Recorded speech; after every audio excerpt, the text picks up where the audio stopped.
Okay, I think we are ready to go live. Yes, we are. Welcome, welcome, welcome, everybody, to the People Connect podcast. I am so excited that you are here.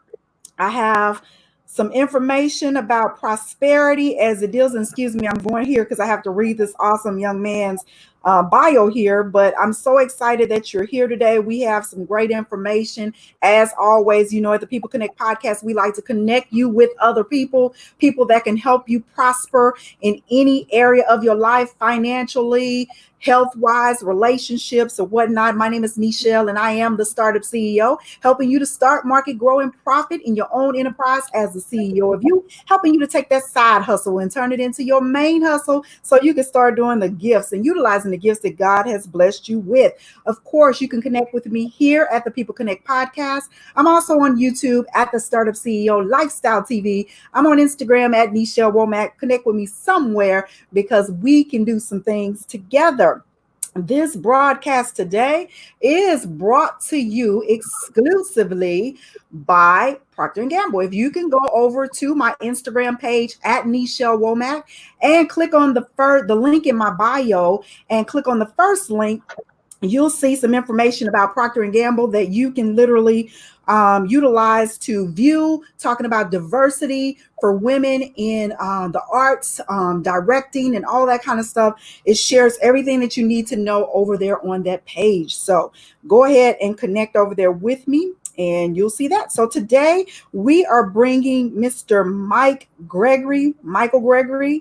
Did I say that right? Michael George, excuse me. Sure. I had to look at that again. I'm sorry, Michael George, to All us right. today, and he's going to be talking about taxes, some things that can really benefit each and every one of us.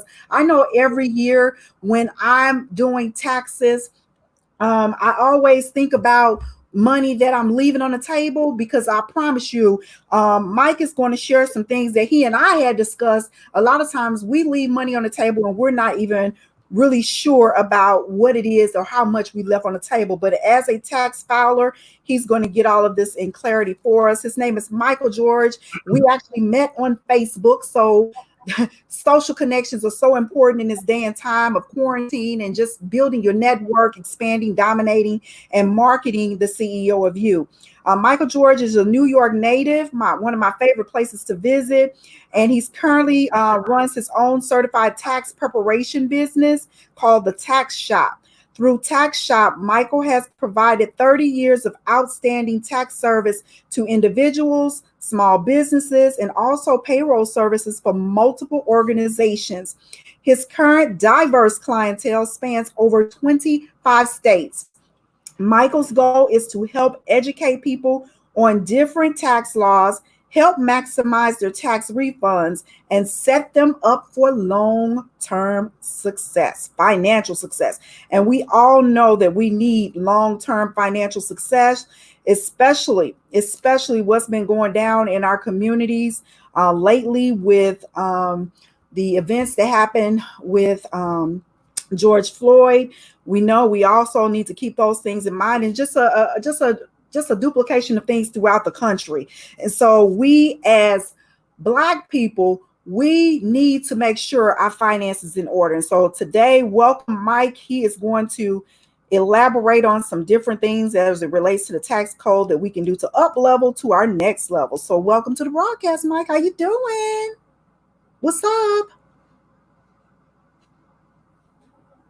Can you hear me? Hello? Can you hear me, Mike? Oh, some kind of way we didn't got disconnected. Hopefully he will reconnect here. I don't know what happened there, but he'll be back. So I thank each and every one of you. This is live, so sometimes you do have live problems that occur. Hopefully he'll tune back in here shortly, and we'll be able to get all his great information that he has in store for us. So I hope you guys have been doing well. I have literally been very, very busy with everything in life, and I'm trying to make sure I'm sharing this on my page here. I don't see it popping up because typically I can just pop it up on Facebook here, and it's there, but I don't see it for some reason. I don't know. But been very, very busy doing a lot of things. And I hope and pray that in this time of crisis, because we literally are still in a time of crisis, that you're doing everything that you possibly can do as well. And it's so important, as I mentioned. He says he's backstage again. Okay, there you go. Gotcha. What happened? I don't Can know you what hear me? happened. It just knocked me right out. You're Yes, out I of- hear you fine. Can you hear me? Awesome. I can hear you much better actually this time. So go ahead Okay, and that's good. enlighten the audience. If you have any questions, let me just be mindful too. If anybody has any questions, I typically could see them in chat. Sometimes I don't see them until after the broadcast. So we will make sure that Mike gets those and he addresses them accordingly. So again, without further ado, go ahead and introduce yourself, Mr. Michael George, and educate us. Okay, well, thank you for having me on your show. It's a great pleasure to be here. I hope I'm able to give out some helpful information to your listeners. I know a lot of people have questions, concerns, thoughts about tax season. Some people like it, some people dread when it comes, but it really can be a very quick and easy, painless process if you set everything up right, you do everything the correct way. Just to introduce myself to everybody, my name is Michael George. I'm the CEO of Tax Shoppe. It's my own business. I've been running it for about 30 years now, preparing taxes. I handle clients in 50 states, anywhere from small business to college students to personal income taxes to even corporation taxes. So I have a lot of experience as far as taxes goes. There's a lot of information that people aren't aware of. So the first thing I'm going to start with is the filing status. There's five main filing statuses, and that is single, married joint, married separate, head of household, and widower. And the biggest concern people have is whether they can do head of household or if they have to do single. And they also concerned about married, doing joint, married, separate. Now you can be legally married and live with your spouse and file the taxes separately. So filing married separate is a legal status. You're able to do that. Sometimes it's beneficial for you. It's not a situation where once you go married separate, you have to stay for years. You're able to flip back and forth every year depending on the financial situation of your family. So a lot of times it's better to do it married joint. You get more advantages, but sometimes depending on the spouse's income, or if one is self-employed, or if one has a certain type of debt, it might be to your advantage to do married separate. So that's an issue that a lot of people aren't too familiar with, whether they can do it, whether they shouldn't, are they allowed to switch back and forth. And that's what we're here for, to get you that information out to you and any questions you have on that. Now So also head of house. that's a great point you just mentioned, Mike, in regards to married filing separately and jointly. I would really like for you to go into a little detail about that, if you don't mind. Sure. Well, married joint is you're legally married, you live with your spouse for at least 6 months, the last 6 months of the year. Some people, if they get married during the year, if you were married for the last 6 months and live with your spouse, you're supposed to file married joint. You can also do single if you were only married for a month or two, if it wasn't 6 months of the year. Now, as far as joint and separate, that's going to depend on the income that's coming into the house, where one spouse might make a whole lot more money and the other spouse might have a business on the side. It might be to their advantage to do married separate. So there's no set rule that says you automatically have to do it or you automatically should. It could change year to year based on the financial situation of your family. So normally what I do for all my clients that are married, I run the numbers both ways, married separate, married joint, and I'm able to see the dollar difference, the advantages of doing joint, let them know, and then they can make a decision what's best for them and their family on that.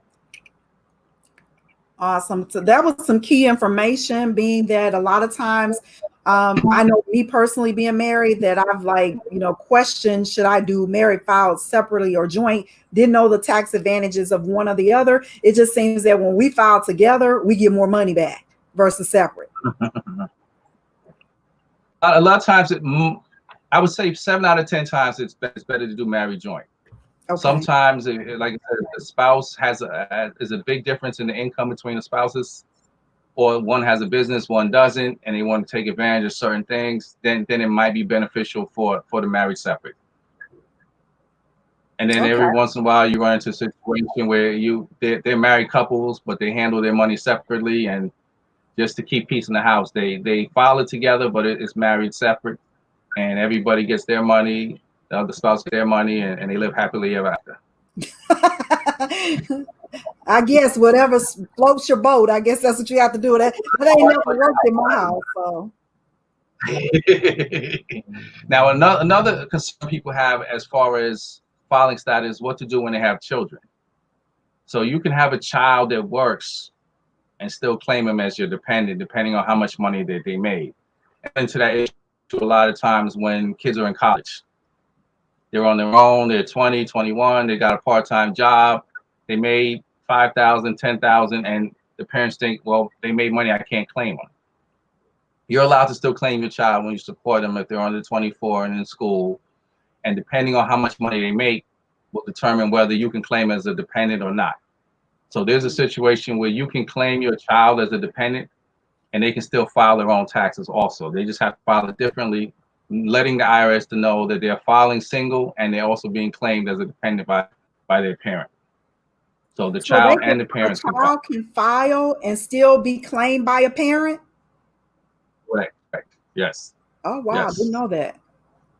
Yeah, a lot of people think that once my child starts making money, I can't claim them no more. It's really all based on the income that they make. Because as you know, being a parent, $10,000 to live in your house, you're still supporting them most of the time. So it's set up that way that as long as it's done the correct way, you'll still be able to claim as a dependent, and they'll be able to file their own taxes also. Now, is it $12,000? Because I know from a business standpoint, when my kids work for me, they can't make over $12,000 a year. They can, right? If they make under 12,000, they don't have to pay any taxes. Right. Now that changes when their parent claims them. So depending on the number of factors, you could have a situation where a child made $12,000 and the parent claimed them, and now they owe a few dollars because the parent claimed as a dependent. So the child might be worth more as a tax write-off to the parent than to themselves because they didn't make a whole lot of money. So every case is different on that. Because a parent that has one child, now if they claim their child, they go from single to head of household. That could be worth a couple $1,000s for them, where the child is only $200-300 difference if they're filing on their own.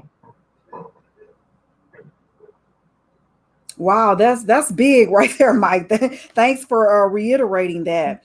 So as far as head of household and single, I actually, and I don't know if this person, I was working with them for business and they were married and they were filing head of household. Is that something that's wrong, or is that, explain that? If you're legally married and you did not live with your spouse for 6 months of the year, you guys live separate, then you can file head of household if you have a dependent. Okay. If you're legally married and you're living together, then legally you're not supposed to file head of household. You're supposed to file married joint or married separate. Okay, I don't know. There are a lot of situations that do that. Okay, I don't know what her status was. She was just filing head of household, and I'm not a tax professional, so I didn't really elaborate. I was just kind of curious as to what that was. So, yeah, I mean, if you are legally married and you guys are living together, then you're not supposed to do head of household, because head of household really means single with a qualified dependent. So a lot of people get in situations where they handle their money separately, and one spouse files married separate and the other spouse files head of household. That causes a problem because if one does married separate, the other has to do married separate. You're not supposed to mix married separate and single or head of household. Wow. Okay. That goes a red flag, and then you might get a letter from the IRS in the summertime. Exactly. Yes. So in regards to if someone is single, can you give us some advantages or some caveats in the tax system, how people can be advantageous filing single with kids? Well, if you have kids and you're claiming your kids, then you wouldn't be filing single, you would file head of household, because now you have a qualifying dependent. Okay. So that changes you. The difference between single and head of household is the qualifying dependent. So single is your legal marital status, you're single.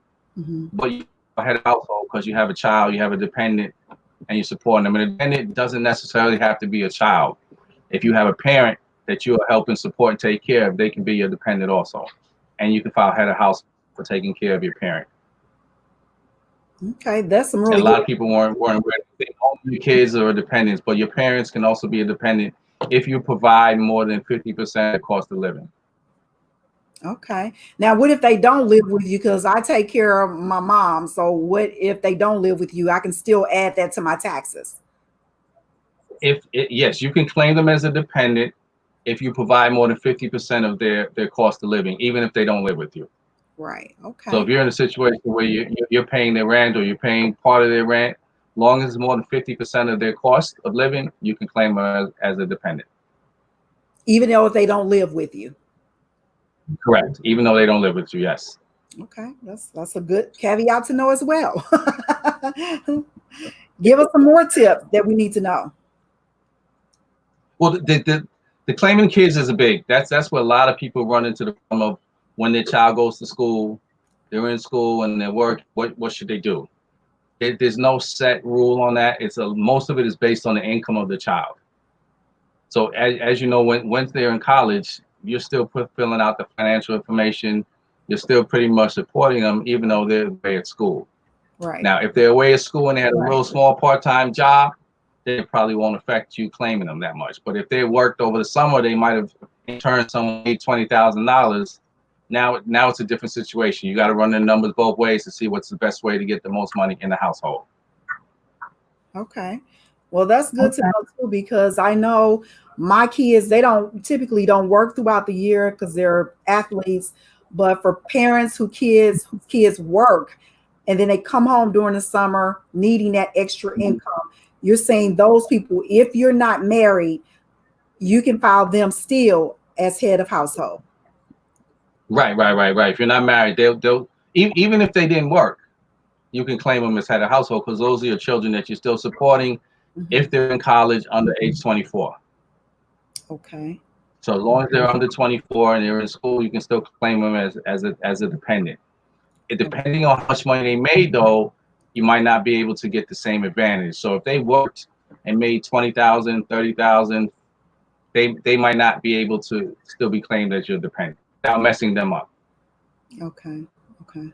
So I have a And a question. lot of people think when you're in school and you're exempt because you're a student, you're exempt only for a certain amount of money, not exempt just because you're in college.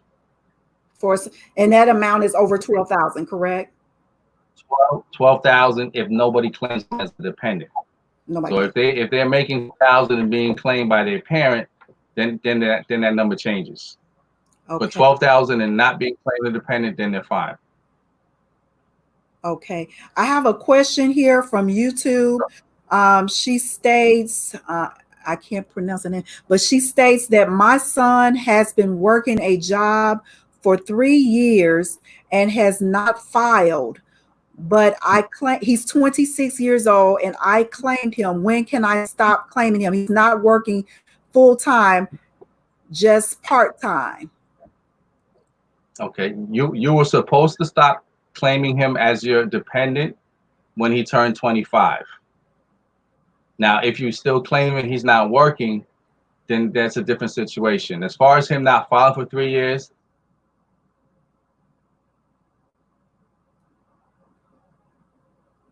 You went out, Mike. Can't hear you.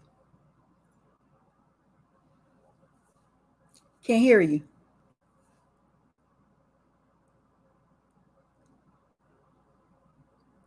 He's going to get your question. Give me 1 second. He's going to give the question, answer the question. Thank you for your question. I greatly appreciate you dropping in, asking that question. Can't hear you still. Okay, we had a little connection problem again there. But yeah, he stated before he was cut off, I don't know if you heard that, he stated that you still, I'm going to let him answer this because again, I'm not a tax professional, but he stated that you still would have to claim him. Let's see. There you go. okay. Yep, I'm Okay. back. I don't know what happened again. So the person that didn't Okay. file for the 3 years, he still needs to file those taxes.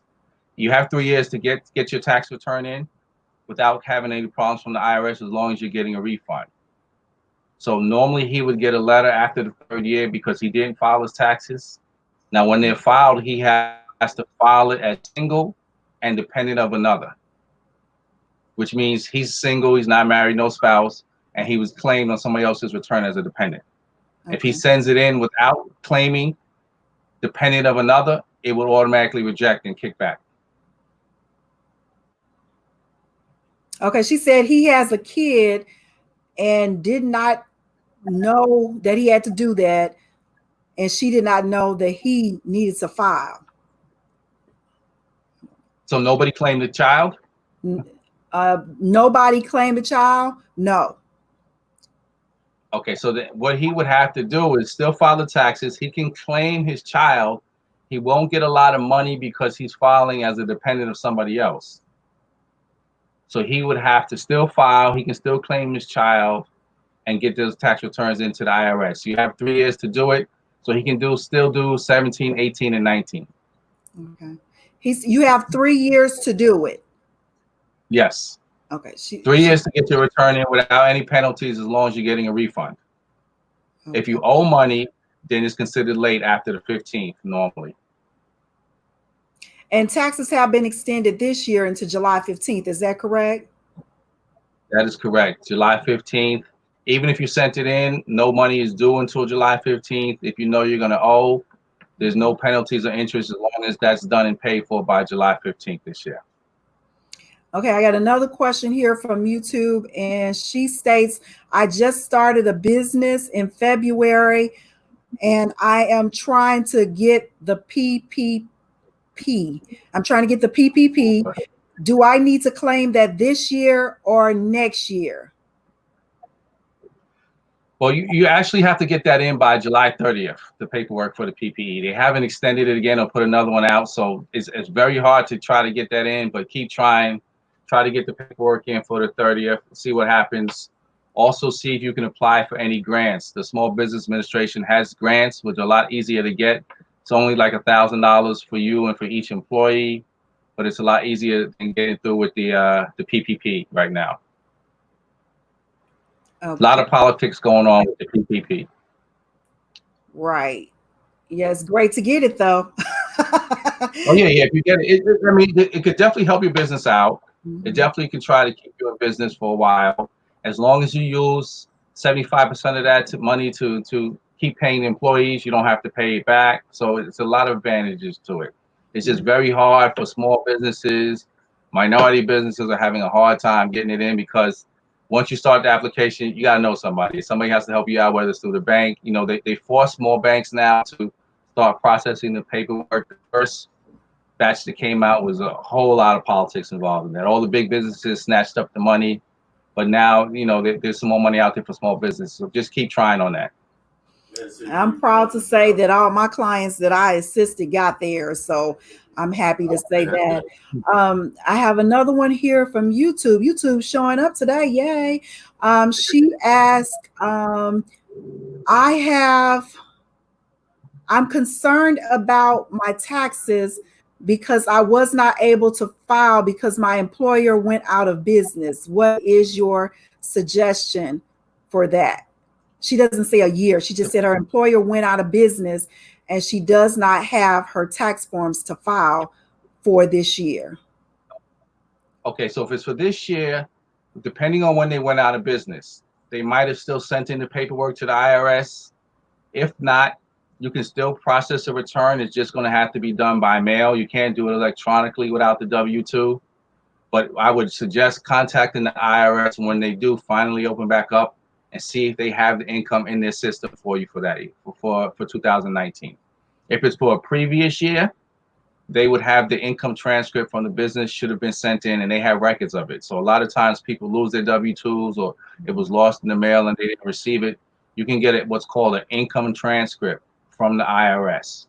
Normally you'll be able to get it this time of year, but because they've been shut down for the last 3 months, I'm pretty sure most of the 2019 information is not in the computer.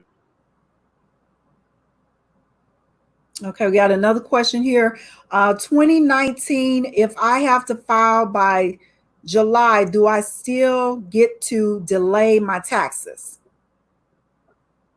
You can get an extension that will run until August to October 15th, and that's if you're owing money. If you're getting a refund, you don't need to file for an extension. You don't need to pay somebody to put in what's normally the 6-month extension for you if you know you're getting a refund. If you know you owe money and you're getting an extension and you don't make a payment, you're still going to be charged penalty and interest on that. So the 6 months eliminates the penalty if you prepay and estimate what you're going to owe. So a lot of times people pay somebody to fill out an extension and you don't send in a payment with that. You just filled out some paperwork and sent it to the IRS and did not really, wasn't really to your advantage. Okay. It's one here for injured spouse. I am an injured spouse, and for some reason, the IRS still has not sent me a refund. Should I call them or should I just wait? When was the return filed? Did they say, they tell you approximately when? No, she does. It does. He or she does not say that. Okay. First of all, it's very hard to call them right now. If it was done by mail, then it's sitting in the mailbag somewhere because they shut down their locations in the middle of March and stopped receiving any mail. So whatever mail was sent to the IRS is sitting in the mailbag in the mailroom at the post office waiting for them to open back up. So there'll be a huge backlog with anything done by mail. If it was done electronically, then you can contact them and find out what the delay is on that. Hopefully they'll be able to give you some information, but anything that was physically mailed in, I would say wait till around August to reach out to them. Okay, here's one right here. It states that I file our son 1 year and his father files him the next year. Is that okay? That's okay because the law is claiming out is who provided more than 50% of the cost of living that year. So it could fluctuate from parent to parent. The problem comes up when two parents claim the same child. That's where the problem exists. But if one parent claims in 1 year and the next one is doing it and can say that I supported the child, I covered more than 50% this cost of living, then there's no problems with that. And then she says he is 6 months out the year. He does 6 months. I do 6 months. Right. So it's right at the, you can't split the child in half. So you might be physically splitting the time in half as far as the days, the calendar days, but cost of whoever spent more that year is the one who's really entitled to claim the child as their dependent. But if you can have a situation where it's in a custody agreement or in a divorce decree that says you're going to alternate every year, and it's perfectly fine and legal to do that. Okay, that kind of pivots into this next question. I just recently got divorced and I am trying to figure out how to do my taxes. I talked to the H Block. I talked to H&R Block and they told me that I would still have to file with husband because we are just going through a divorce and not final. Well, right. If the divorce is not final, if the divorce was not final and you lived together last year, then you go back to the married joint or the married separate. If you, even though you're not legally divorced, if you did not live with your spouse for the last 6 months of the year, then you can go out of the married status and file single on that. As long as you guys had two different addresses, lived separately for the last 6 months of the year, even though you're legally married. And then she says, he won't release his taxes. Well, you don't need his taxes. Like if you're not married, I mean, if you didn't live together, then you can go ahead and file your tax return. If you want to do married separate, you don't need his tax return because the married separate is your tax information, just including his name. You don't need his social, you don't need his W-2s to do married separate. And so she said, I can still file. You can still file without him being that I don't have his taxes. You can file, yeah, you would have to do married separate if you guys live together. If you did not live together, then she can go ahead and do single. Okay. All right. Looks like I don't have anything coming from Facebook yet, but on YouTube, they coming through. Hey, y'all. How y'all doing over there? Thank you for tuning in. And Make sure you share the broadcast because this is some good information about taxes. We have Mr. Michael George here sharing tax information to help us up level to our next level, because I know right now, if you have not filed your taxes, as stated before, you have until July 15th, 2020 to file that. Was it 5 p.m.? Whatever your time zone is. So make sure you get those taxes in there so you are not late and hit with penalties, because penalties can be expensive, Mr. Michael, can't they? Yes, they can be, depending on what you owe, and if it's done late, they will hit you with penalties and interest. The interest isn't that bad, but the penalties can be substantial. Okay, someone says I'm trying to start a business and I am confused as to what type of filing I should do. It all depends on the type of business that you're doing, whether you're setting it up as a sole proprietorship, LLC, corporation. So something like that, I would say, just reach out to me, give me a call, and we'll have a more detailed conversation. I'll be able to give you the best advice once I know more information about the business. But generally, you can set up a business online yourself on the IRS website, or you can get a tax accountant to set that up for you to get your EIN number. But then you have to select the type of business you want. And again, that's more of a detailed conversation. They can always reach out to me behind the scene, and I'll explain it in more detail to them. Okay, now I don't know if this is a joke question or not, but somebody says, how many kids can I claim? You'd be surprised. There are rumors that you can only claim 2 kids or 4 kids is the max. No, there's no limit. I have a client that has 8 kids, so it happens, and whatever, it's your child, you're supporting them, you get claim them. You don't get as much credit after you reach maybe 3 or 4, but you still get credit for your kids. So there's no limit on the amount of kids you can claim. Okay. And he says, do I have to have a social security? I'm assuming this is a guy. I don't mean to assume if I'm not just, because I can't tell by your name, but he says, or she says, do I have to have their birthday and social security number in order to file? Correct. Absolutely. Absolutely. You have to have a social security number, date of birth. If you did it on your own, you have to have that information put in there. If you do it with a tax preparer, they're going to want a copy of the social security card to keep on file for their records with that. But it definitely has to have that. Any return done electronically, the social has to match up, and the date of birth and the spelling of the name with what's in the Social Security Administration. So that's why they give out social security numbers in the hospital. When the child is born, they start the process for that.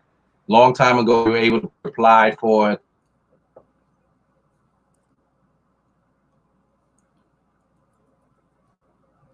He went out again. I think you hit the mute mic. Looks like you hit the mute button. Oh my God, he went out again. So here I am. Yes. So we have had some really good conversation about taxes. I don't know why he's in New York, so typically don't have a connection problem with that, but hopefully he'll be back on here in a second to address your future questions. Are there any questions on Facebook that you want to ask? This is a great opportunity to get Mike to answer any questions that you may have pertaining to taxes, especially if you have not filed yet. So if you're on Facebook and you have any questions, please drop them there. I should be able to see them. Right now, I'm only seeing YouTube come through, but you can put something down here and I should be able to see them. So let's see, another question. That's just question marks. I don't know. I don't understand that question there, so I can't ask it. So give us some more information, just if you want to kind of tie it up a little bit more here, Mike, to let me know or let us know what are some things, a couple of caveats that we can use right now before we begin, or whoever needs to file their taxes that they need to be aware of. I mean, one of the biggest issues is people are concerned right now with unemployment. That seems to be a hot topic that I get a lot of phone calls every day about filing for unemployment with the pandemic going on, being out of work. Am I eligible for it? How much do I have to make? Can I claim? And for the first time this year, they allow people that are self-employed or contractors, private workers, business owners to file for unemployment. That's something that wasn't allowed in the past, and it's only because of the pandemic. So I've had numerous business owners reach out to me to file their taxes, and when I asked them, "Are you getting unemployment?" Because, as you know, in New York, everything is pretty much still shut down here. We're just starting to open back up. The business owners, self-employed, are allowed to file for unemployment this year. This is the first time, and whatever money you get the money, and you get the extra $600 also. So it's definitely something that self-employed people should take advantage of. So that somebody said that's a great question, because I am one of those people. I am in Wisconsin and I have not worked since COVID began. I just found a part-time job with a temporary service, and they are telling me I have to do a 1098. 1099. 1099. Yeah, she probably meant to say 1099. Tonight. But and what do I need to do in that regard? To start the unemployment process? Is that what she's asking about? He or she is asking. They just stated that they've been out of work. They're in Wisconsin, and they just started with a temp agency, a 1099. They said, yeah, I filed it. They told me I have to do a 1099. So that really means they're an independent contractor if you have to do a 1099. Right. And a lot of temp agencies do that so they don't have to give you benefits. They don't have to give you unemployment if they run out of work for you and stuff like that. So 1099 does happen a lot. Just know that most of the time when you are 1099, they do not take the taxes out. You're responsible for paying taxes at the end of the year when you file your taxes. So even though you're getting this amount of money, just remember to put some aside in the back of your head for taxes at the end of the year, especially if you don't have any dependents. Okay, they're asking, she asked, the same person asked, in regards to my unemployment, it's supposed to end in 2 weeks. I can't afford to not get that and work at the temp agency. How do I do that? Well, unemployment is based on what you make. So you can still work and receive unemployment. It all depends on how much hours you're working, how much money you're making at the temp agency. So it's a situation where you can be working 2 days a week and still receive unemployment. It all depends on the amount of money that's being generated as opposed to what your benefits are that you're receiving now. Okay. My job told me that I can take an early leave because of limited work hours, but I do not qualify for unemployment. Does that hurt me with my taxes? Well, it all depends on the amount of money that you're losing, because if you're taking a leave, they're probably not paying you. They're letting you stay home without any penalties and stuff like that. So based on your financial situation, it could be beneficial for you depending on what you make and you have children or not. Something like that requires more information. Again, I'll give out my number to everybody here after this. They can reach out to me and we can have a more detailed conversation on it. Okay. Is somebody here? I guess she's from New York. She said, I'm currently in New York right now and it is closed and I'm working from home as a independent contractor, and I'm trying to find additional work. Is that something that I can do on my taxes, working 2 different companies here in the state of New York? Yeah, you're allowed to work as many different companies, businesses as you want. There's no limit on that. As far as the working from home, if you're getting your regular pay from where you were at before and you're not qualified for unemployment, get the money, see if you can get another job part-time. There are a lot of businesses, they're looking for people from home, especially here in New York. They're looking for a lot of the people to assist with the COVID tracing and stuff like that. So I would recommend reaching out to the New York website and find out what work home positions they have available. And this is a good one. This looks like it's from a student or a young adult or whatnot. Says that I am a student right now and I get scholarships. Do I have to put that on my taxes as income? Well, if you're a student, they're going to give you a 1098-T. That's a tax form that they send out to let you know what's deductible in your taxes as far as expenses and whatever financial assistance that you receive from that. So that goes on your tax return. You don't pay taxes on financial assistance like that, but it can be beneficial depending on what your tuition was and how much financial aid you receive. Someone says that you're very smart. Thank you. Thank you. He's very smart. Let's see. There's a couple of questions on here. Some of them I can't read, and some of them are just like really muffled here. I am in the process of buying a house, and they are asking me for credits. Am I supposed to use that for my taxes when I file for this year, or do I wait for next year? I don't know. What kind of credits are they asking for? Homeowner credits. I've never heard of that. Homeowner credits. Yeah, I'm not sure.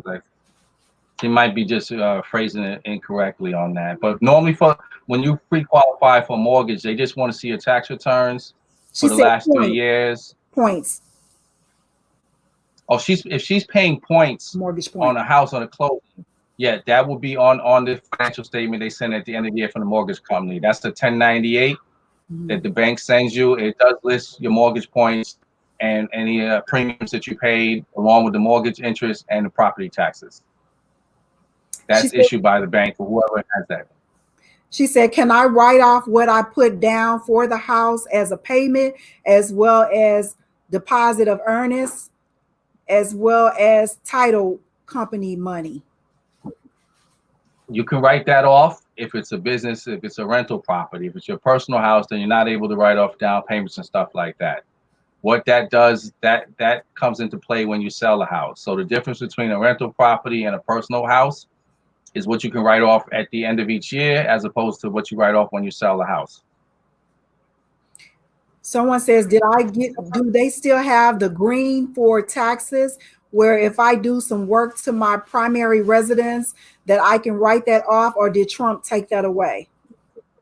He didn't take it away yet. It's still on the table. So any green improvements, you do get credit for that, depending on what they were done, whether it's solar panels, energy efficient boilers, air conditioners, stuff like that. You are still able to get credit for home improvements that are energy efficient.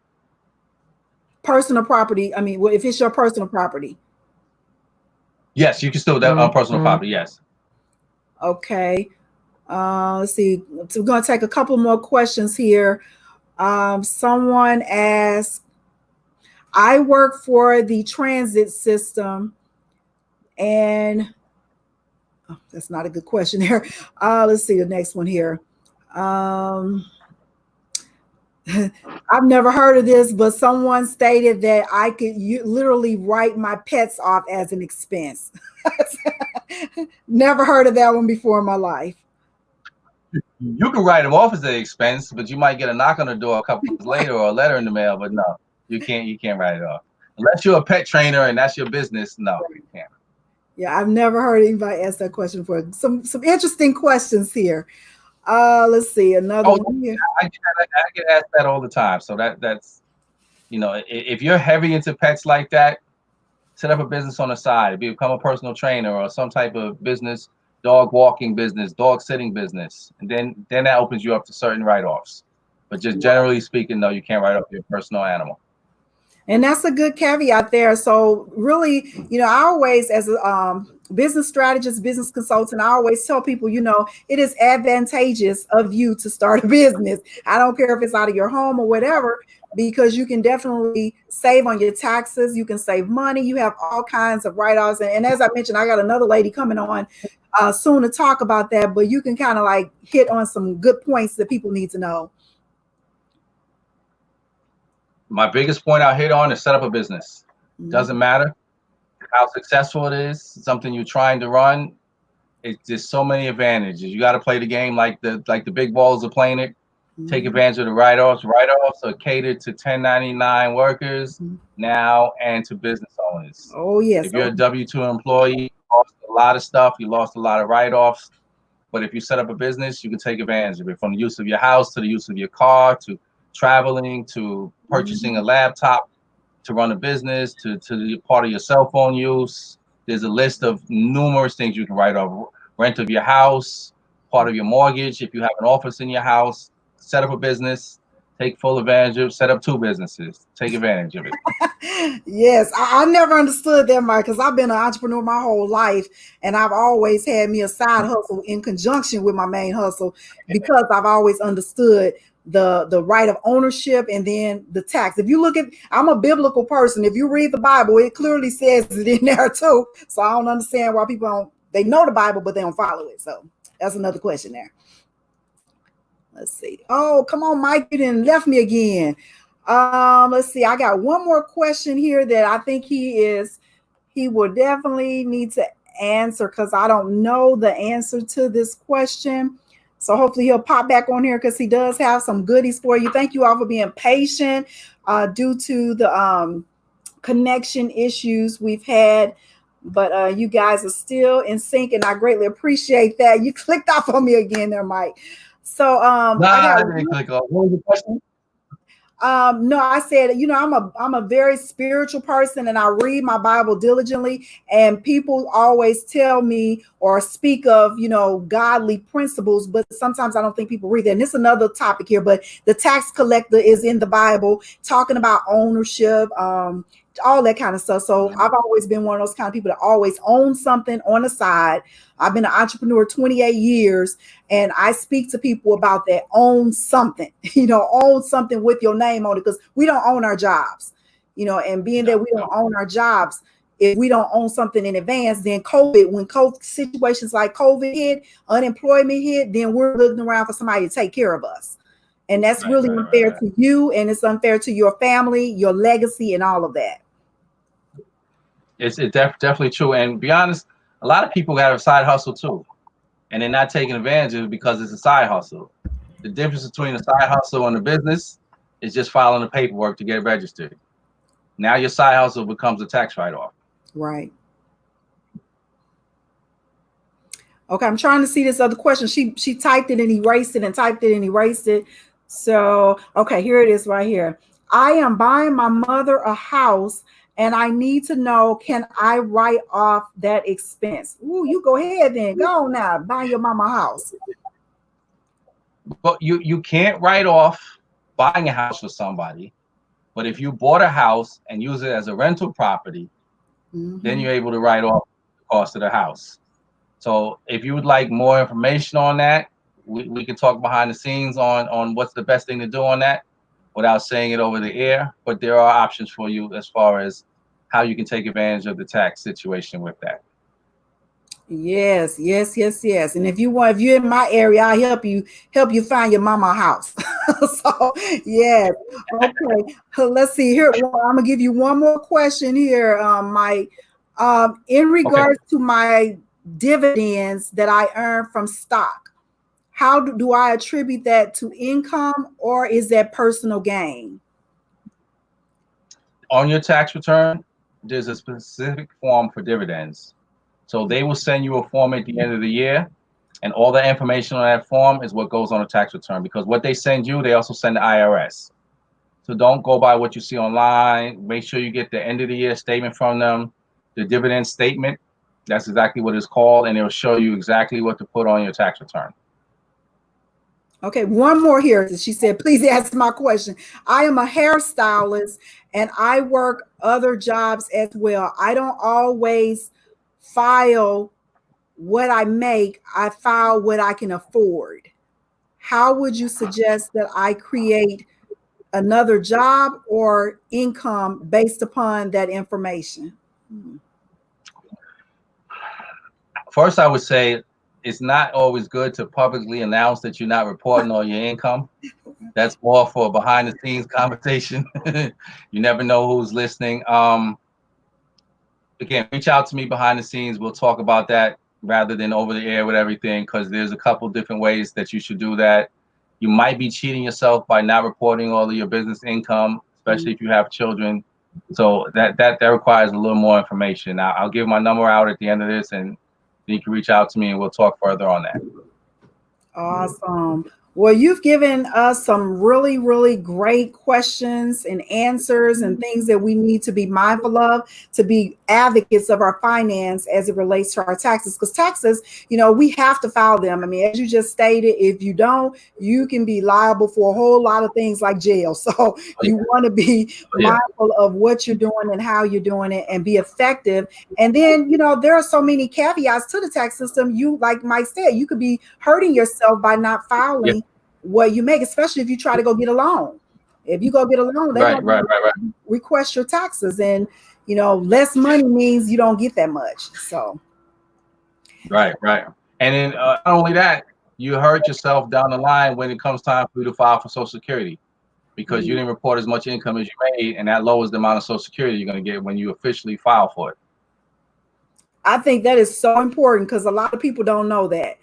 And I do find that people that are independent contractors, per se, like stylists and things, that's some of the conversation that they have. They don't file, because that's not the first time I've heard that before from a stylist, that they don't file their whole income.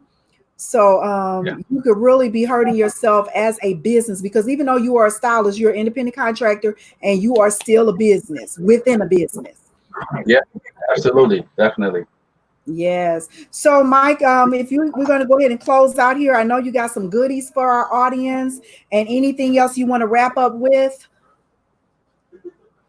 Well, we touched on most of the topics we talked about. There's a couple. We can say that for another time. I know time has been on here.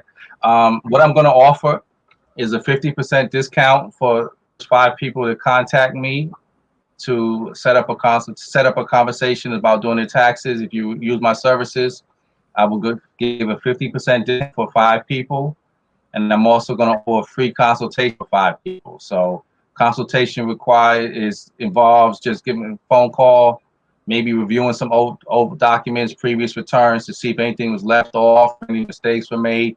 Because a lot of people don't know that once your tax return is filed, you still are able to amend it and go back and make any adjustments, corrections, or add things on that were left off. And the IRS allows you to go back 3 years to do that. So you can still do 17, 18, and 19, get that amended, get corrected if that was done and you weren't satisfied with it, or if you feel something was done in error. That's really one person just popped up and stuff, said something about an amendment. How long do you have for an amendment? Is that the same time, 3 years? Yes, 3 years. Yes, 3 years to do an amendment. Okay. All right. So you said 50% off for 5 people of consultation and 50% off one-on-one. No, 50% for the discount on the tax return or tax services, and 5 people get a free consultation also. No, that's a great. So there's no charge for the consultation, and that, like I said, that would involve just explain to me a situation. I can give you any recommendations, any suggestions, and even review any previous documents. All righty. Well, if you have any further questions, I suggest you get in contact with Mike. As you can see, things are rolling off his tongue, so he knows what he's talking about. And he's been in business 30 years. So yes. I would definitely, he has his own tax company. Before you file, or if you haven't filed, reach out to him because he can possibly assist you. Someone asked, are you in DC? I know you are in a lot of states. I'm in New York. I have clients in DC. I handle all 50 states. So anywhere in the US, you can reach out to me. Even though we're not doing it face-to-face, we still do everything remotely. I have a process set up. It's the same as where you make a purchase online or something. It's quick and painless, very easy. We use the secure portal to transfer documents. You can even sign the documents electronically from your phone or your computer. So the days of having to sit down face-to-face in a tax office, that's outdated. That passed up a while ago. Right. And I mean, especially now, because I mean, I'm as an insurance broker, real estate broker, I'm doing everything, even consultations. I have clients. I secured 3 clients in New York this year. So I'm very excited about that as well.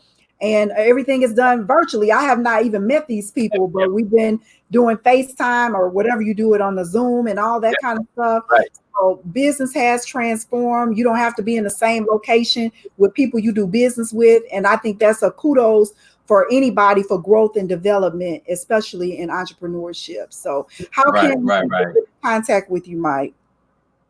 I'll give out my cell phone number, my office number. If anybody would like to contact me, just send me a text with your first name and your last name, and I will text you right back with all my detailed information so you can have all my contact information. And my cell phone number is 917-407-7702. It's 917-407-7702. I'm open 7 days a week from 8 a.m. to 9 p.m. And like I said, just send me a text with your first name and last name, and I'll text you right back with all my contact information, and then we can set up a time at a later date or later time tomorrow and have more of a detailed conversation. Awesome. So yes, ma'am. She one last question. She has young kids that are working, cutting the grass, and she's. I think you kind of answered this earlier. Do I have to file them and the money they make, because they make pretty decent income throughout the summer doing lawn and snow? Cutting the grass for kids is not something that's normally reported. Technically, you're supposed to report any income that you make, regardless of your age. It could be the advantage for them also to set up a small business legally and start taking advantage of certain things by setting up a business at an early age. You don't have to have a traditional 9-to-5 or a W-2 job to take advantage of tax write-offs. So, right.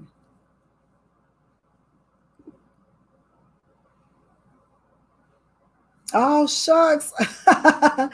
It didn't went out again. All this good information. Oh my God. Oh, wow. So we've had a very busy day off and on, as I mentioned, and thank you guys so much for being patient.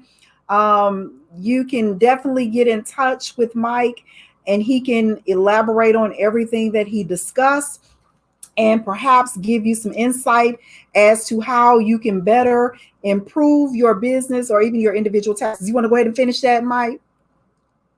Yeah, you can set up a business for any child as a landscaper or something like that, and it could be to their advantage. You never know what would help them out in a situation. Depends on what they're making, how old they are, something like that. We can have a conversation also about, because it's not a cut and dry answer. Yes, do this. Yes, do that. It all depends on their situation. Right. And everybody's situation is different. So it's really no cut and dry for anyone. So I suggest and advise that you give him a call just to hear what he has to say and work it out through there. And you can get some more information based upon that. So again, Mr. Michael George, I thank you for being a part of the People Connect podcast. Greatly appreciate you taking time out of your day all the way from the NYC to come in and speak to my clients. So I'll put that information too, where people can get it just in case they did not get it in the broadcast. Okay. Other than that, it's been a pleasure, sir. I greatly appreciate it. I definitely enjoyed it. We had a lot of great questions tonight, and I'm sure we had more time. There'd be a whole bunch more questions. So they can reach out to me. List over here. Oh, you can send them to me. Send them to me, and I'll still reach out to them and answer them. Or like I said, just send me a text or give me a call. I'll give my office number also that they can leave a voicemail, and I'll get back to them. The office number is 718-301-9161. That's 718-301-9161. Or the cell phone number 917-407-7702.